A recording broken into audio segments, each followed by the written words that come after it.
Welcome to PSR studies. Andhra Pradesh రాష్ట్రంలో ICET results కోసం wait చేస్తున్న స్టూడెంట్స్కి వచ్చేసి గుడ్ న్యూస్ అండి.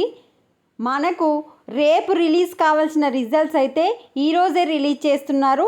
ఐసెట్ రిజల్ట్స్ ఏ టైంకి రిలీజ్ చేస్తారు, ఏ విధంగా డౌన్లోడ్ చేసుకోవాలనేది ఈ వీడియోలో చూపిస్తాను. వీడియో చాలామంది చూస్తున్నారు, లైక్ చేయట్లేదు. వీడియో చూసిన వాళ్ళు తప్పకుండా వీడియో లైక్ చేసి ఛానల్ సబ్స్క్రైబ్ చేసుకోండి. మీకు కౌన్సిలింగ్ వరకు ఏ చిన్న అప్డేట్ వచ్చినా అప్డేట్ చేస్తూ ఉంటాను. ఐసెట్ రిజల్ట్స్ వచ్చేసి ఈరోజు సాయంత్రం 4 గంటలకు రిలీజ్ చేస్తామని చెప్పి గవర్నమెంట్ అయితే అఫీషియల్గా టైం అయితే చెప్పడం జరిగింది. సో ఈరోజు సాయంత్రం 4 గంటలకు ఏపీ ఐసెట్ రిజల్ట్స్ అయితే రిలీజ్ చేస్తున్నారు. రిజల్ట్స్ని ఏ విధంగా డౌన్లోడ్ చేసుకోవాలంటే, ఇది వచ్చేసి ఏపీ ఐసెట్ అఫీషియల్ వెబ్సైటు. నేను లింక్ కామెంట్ సెక్షన్లో ఇస్తాను. సాయంత్రం 4 గంటల తర్వాత ఇప్పుడు response sheet, master question paper with preliminary keys ఏ విధంగా కనిపిస్తుందో అట్లా మనకు ఒక కొత్త ఆప్షన్ వచ్చి బ్లింక్ అవుతూ ఉంటుంది.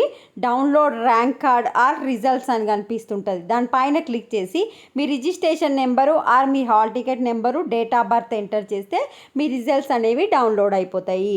సాయంత్రం 4 గంటల తర్వాత ఇక్కడ ర్యాంక్ కార్డు ఆర్ రిజల్ట్స్ అని ఒక కొత్త బాక్స్ రావడం జరుగుతుంది. దానిపైన క్లిక్ చేసి మీ డీటెయిల్స్ ఎంటర్ చేసి డౌన్లోడ్ చేసుకోండి. సాయంత్రం 4 గంటలకు రిజల్ట్స్ అనేది రిలీజ్ చేస్తారు. 4 అని చెప్పిరంటే 4:15 to 4:30 మధ్య రిజల్ట్స్ రిలీజ్ కావడానికి ఎక్కువగా అవకాశాలు ఉన్నాయి. వీడియోని లైక్ చేయండి. Thanks for watching.